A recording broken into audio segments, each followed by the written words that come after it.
সকলকে স্বাগত জানিয়ে আমি আজকের ভিডিও শুরু করছি। আজকে আমি বানাচ্ছি তড়কা ডাল। তার জন্য কি লাগবে সেগুলো আমি প্রথমে বলে দিই। এই যে এখানে 3 রকমের ডাল আছে, একটা সবুজ, একটা কালো আর একটা রমা কলা। এই 3 রকমের ডাল, পেঁয়াজ, টমেটো, কাঁচা লঙ্কা, রসুন, ধনেপাতা, আর আছে জিরা, ধনে, লঙ্কা পাউডার, আর একটা ডিম, নুন, হলুদ, আর ফোড়নির জন্য জিরা আর তেজপাতা। প্রথমে আমি ডালটাকে ভালো করে ধুয়ে নিয়েছি। এখন আমি এটাকে কুকারে বসিয়ে দেবো। কুকারে 2-3টে সিটি দিয়ে নেবো। নুনটা দিয়ে দিই, 2টো সিটি দিয়ে নেবো। কুকারে সিটি করুক, ততক্ষণে আমি একটা পেস্ট বানিয়ে নিই। পেঁয়াজ, কাঁচা লঙ্কা, রসুন, টমেটো। এখন কুকারে সিটি পড়ে গেছে 2টো। এখন আমি কড়াইটা বসালাম। কড়াইটা ভালো করে গরম হোক। কড়াইটাতে আমি এখন তেল দিলাম, অল্পই তেল দিলাম। এখন আমি ফোড়নিতে একটা তেজপাতা দিলাম আর একটু সাদা জিরে দিয়ে দিলাম। আর এই পেঁয়াজ কুচিটা এখন আমি দিয়ে দেবো।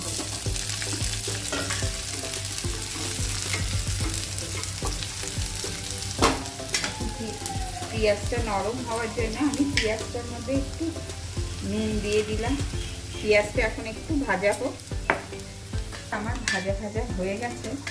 এখন আমি ওই যে টমেটো, পেঁয়াজ, রসুন ওই পেস্টটা, আদার পেস্টটাও দিয়ে দেবো। আদাটা তখন আমি বলতে ভুলে গেছিলাম। এখন মশলাটা ভালো করে কষিয়ে নেব। মশলাটা আমার ভালো করে কষানো হয়ে গেছে।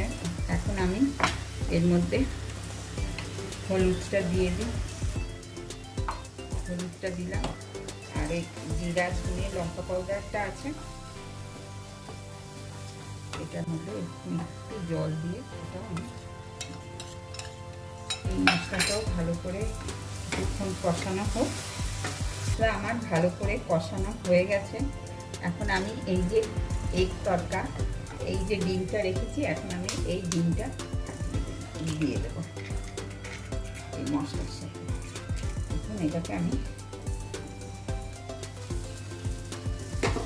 মশলার সাথে এই ডিমটাকে আমি ঘেটে দেবো।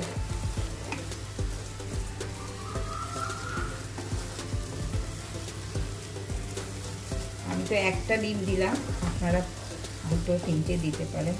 আমাদের অল্প, এই জন্য আমি একটাই ডিম দিলাম। এখন ডিমটা মশলার সাথে ভালো করে কিছুক্ষণ থাকুক।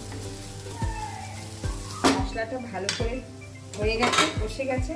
এখন আমি এই যে সিদ্ধ করে রেখেছি ডালটা এর মধ্যে দিয়ে দেবো। এখন সবের সাথে এখন আমি এটাকে ভালো করে ফুটিয়ে নিই, তাহলেই আমার হয়ে যাবে এগ তড়কা।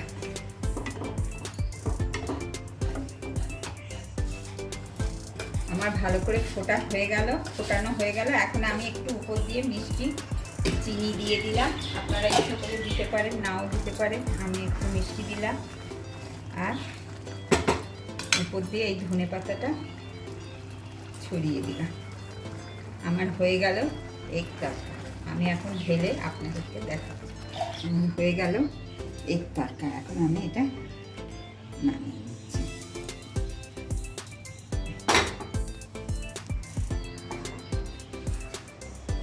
আপনারা এইভাবে বানিয়ে খাবেন।